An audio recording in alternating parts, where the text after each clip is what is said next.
Narcissist Ensnared, Episode 31.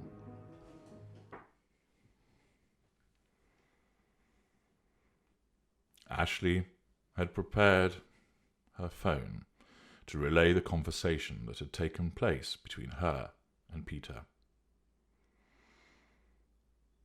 Ashleigh's voice began from the recording. "I'm not having this discussion with you." "No, but you are saying that I have done this, that, and the other. I haven't told a single lie about you," came Peter's soft, slightly effeminate voice. "Well, I would beg to differ about that." "Well, okay, maybe one." "Maybe one? What on earth have you been telling everybody to make them stop talking to me?" "I haven't told them anything."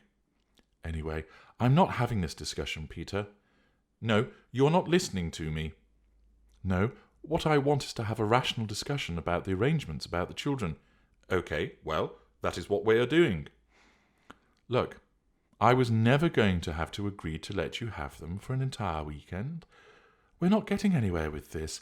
I did not agree for you to have them for an entire weekend," she explained. "We need to talk, you and I. Are you prepared to really talk to me?"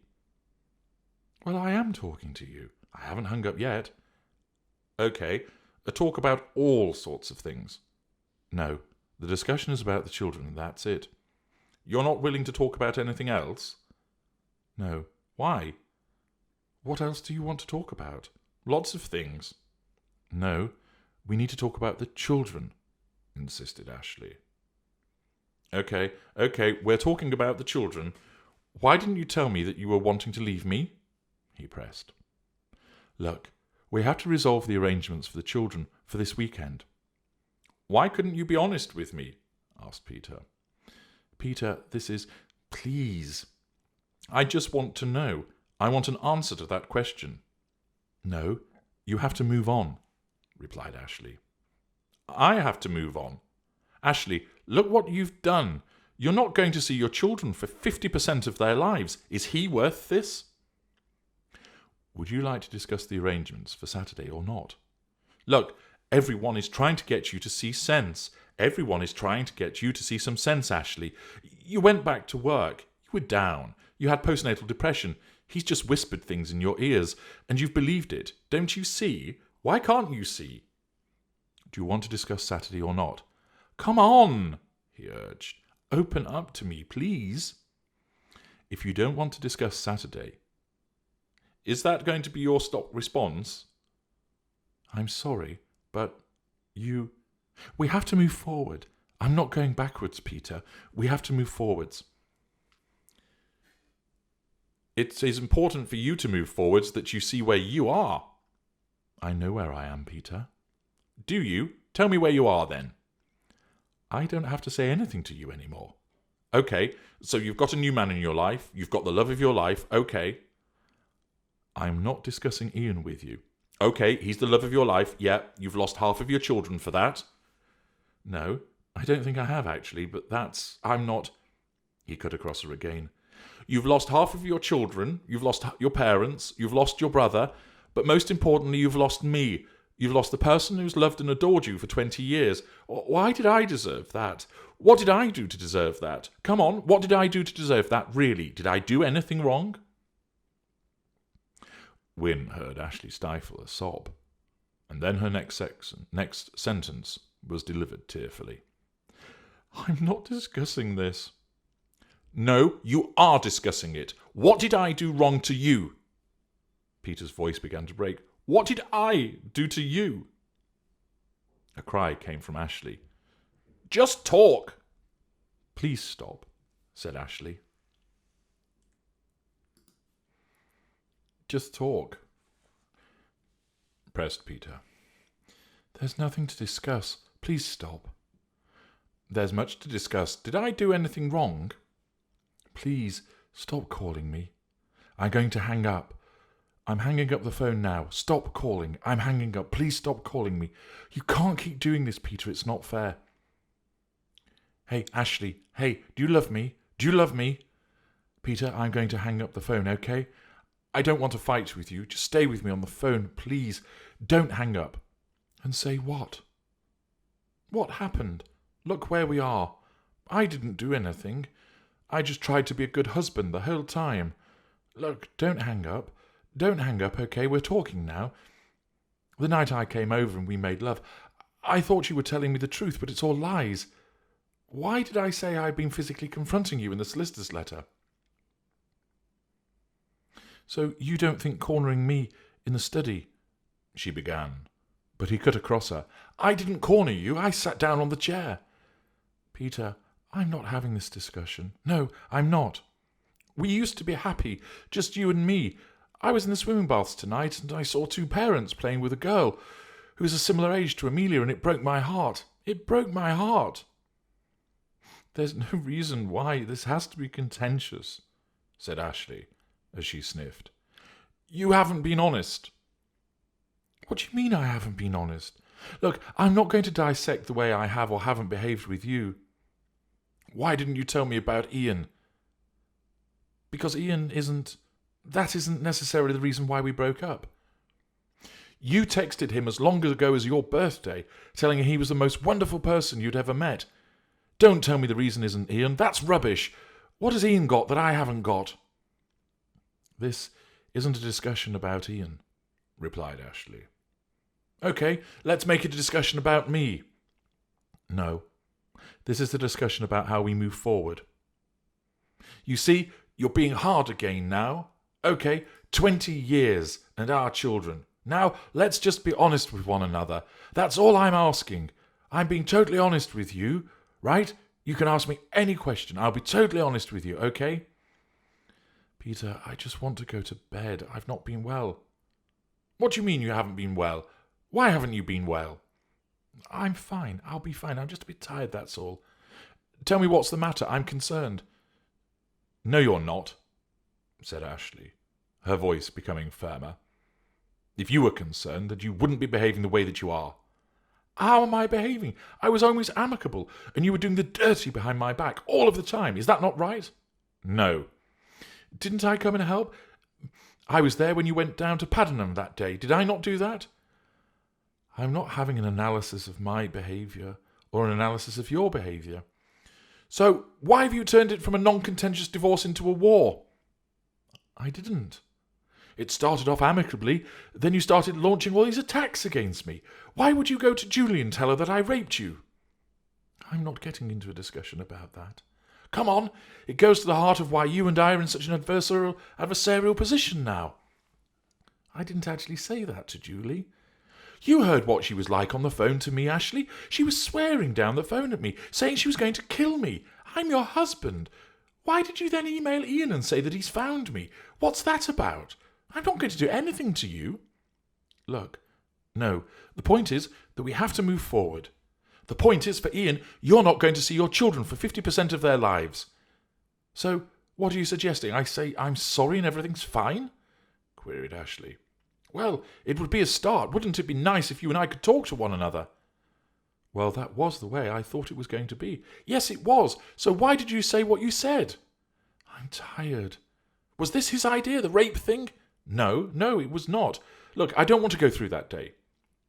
"Look, Ashleigh, unless we get this sorted out, it will be adversarial, and we will be at loggerheads, and we will be at each other's throats," said Peter. "But I'm not at your throat," protested Ashleigh. "Of course you're at my throat. You accused me of raping you." "I haven't accused you. Ashleigh, I spent the entire night waiting for the police to come because you told your brother that I'd raped you. You said you'd call the police." No, I hadn't. This is the thing. Everyone blew everything out of proportion." "There's no blowing it out of proportion. Rape is rape is rape. How did Julie get that idea? Why did you say to Robert on the phone, 'I can't tell you because you will kill him'? And then he said, 'What is it?' And you then said he raped me. Why did you say that?" "I'm not going to relive that day. I refuse to do it. I just want to move on." "It's all right you saying you want to move on, but you immediately put me into a position where I've got no choice but to be adversarial with you." Why? queried Ashleigh. "Because you accused me of raping you." "I haven't. I have not." I don't understand. I don't understand. Why did you not just say that, yes, I did it, and it was a mistake? I did not do that.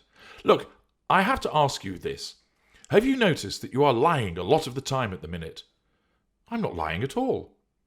When you came round to my house that night, you said you weren't having an affair with Ian Wynne. Yes? On the video camera, you said you were not having an affair with him anymore and you weren't sleeping with him. Yeah?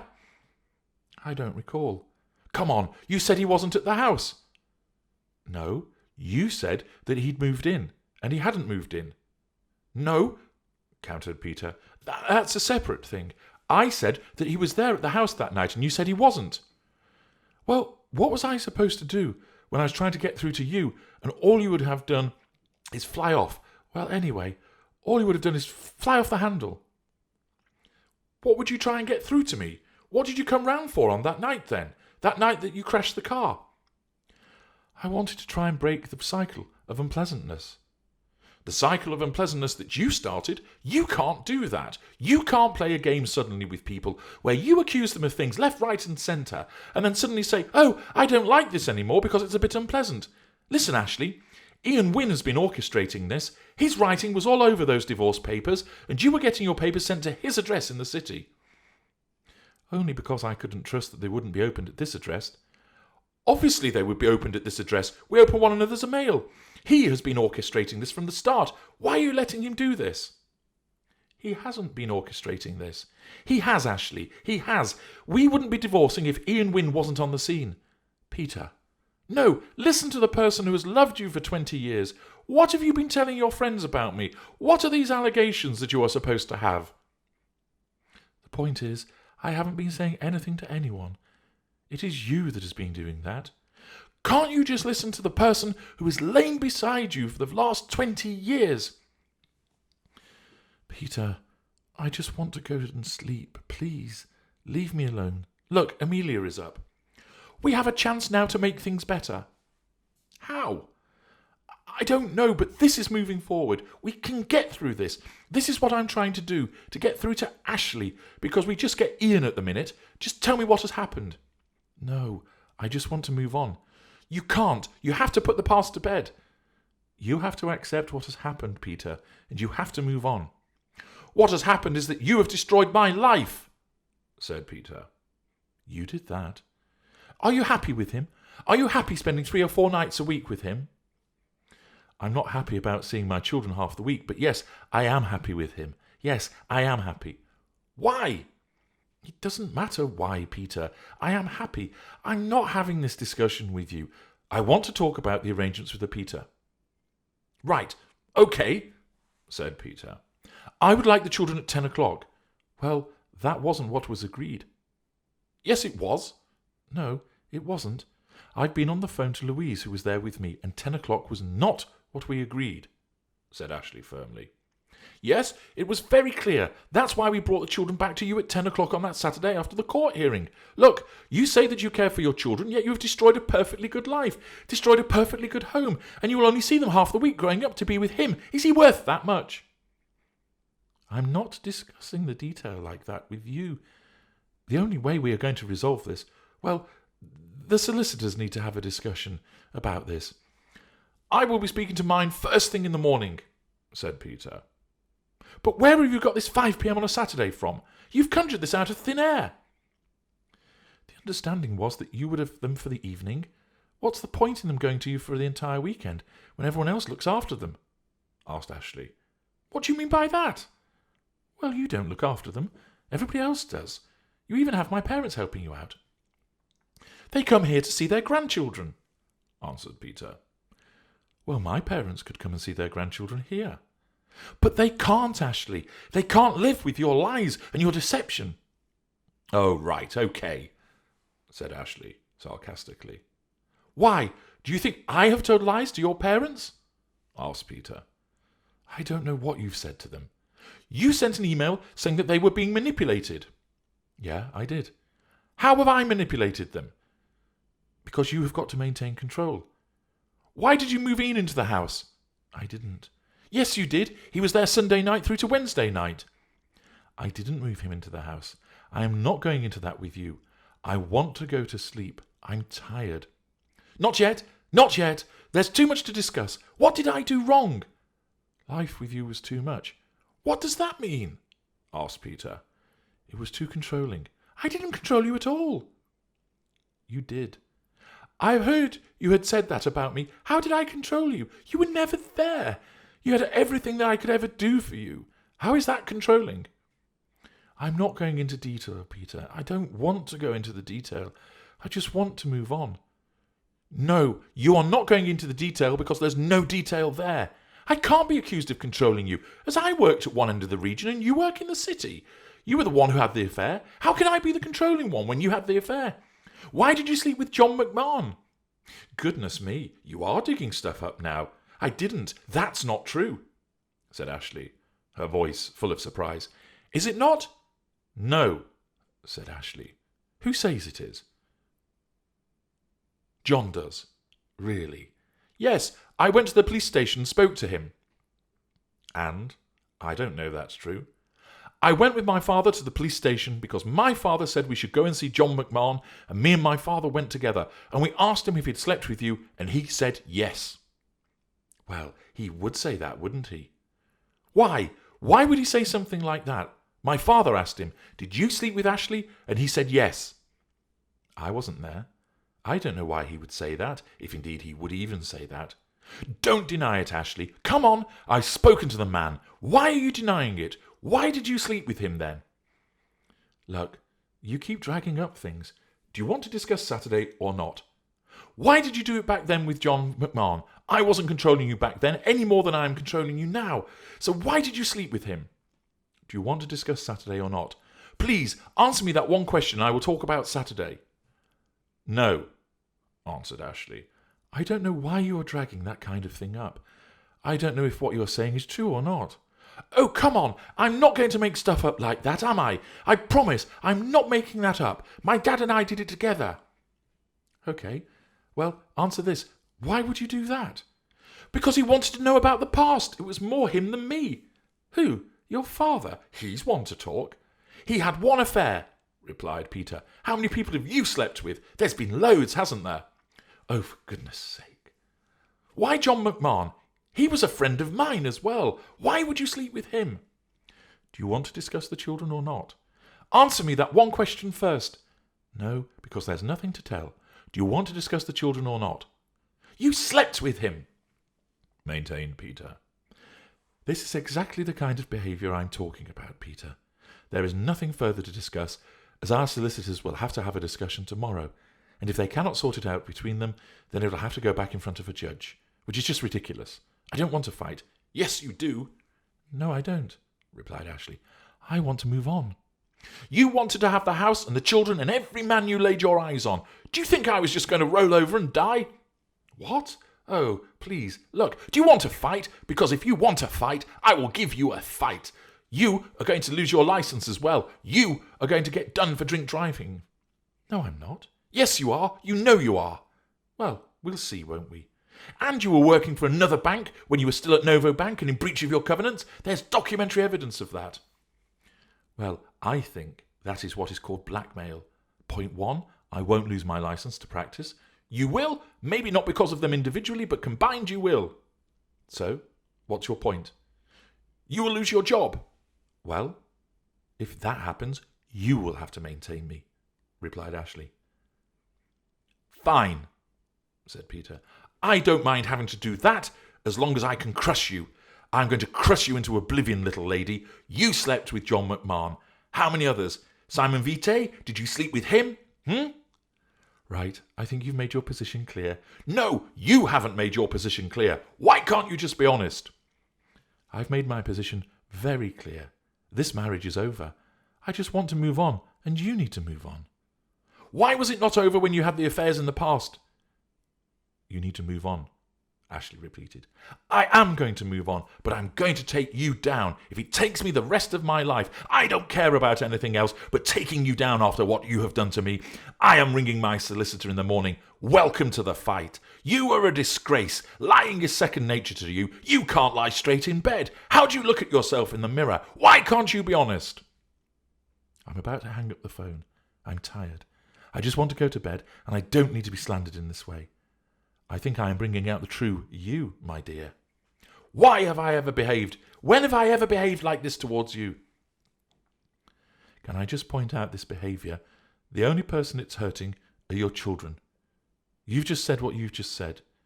The only people that will suffer will be your children. I was looking after the children, but you walked all over me. And then you accused me of raping you, which you know was not true. Why did you turn the situation into a conflict? I didn't. Why did a letter from your solicitor say that I had physically confronted you and raped you? You were coming into the house. You used to stand and stare at me. You used to corner me. You used to come and stay for hours intimidating me. I didn't lay a hand on you, said Peter. Oh, yes, you did. You know you did. You know you did. I'm sorry. Are you trying to tell me that day in the study that I wasn't in the corner of the room? I was sat in the chair, Ashleigh. And you had hold of me. I was sat on the chair and you were stood next to the filing cabinet. Your letter said that my behaviour predated your decision to end the marriage. So you are saying I was doing this before the middle of December. Well, there was an error there. I amended the letter. It wasn't accurate and the wrong version of the letter went out. You're joking. You are still behaving the way you are behaving, Peter. I'm trying to end this conversation. I don't want to talk anymore. I want things to move forward. No, you don't. I do. Well, the next time you will see me in court. See you. Bye. The recording ended.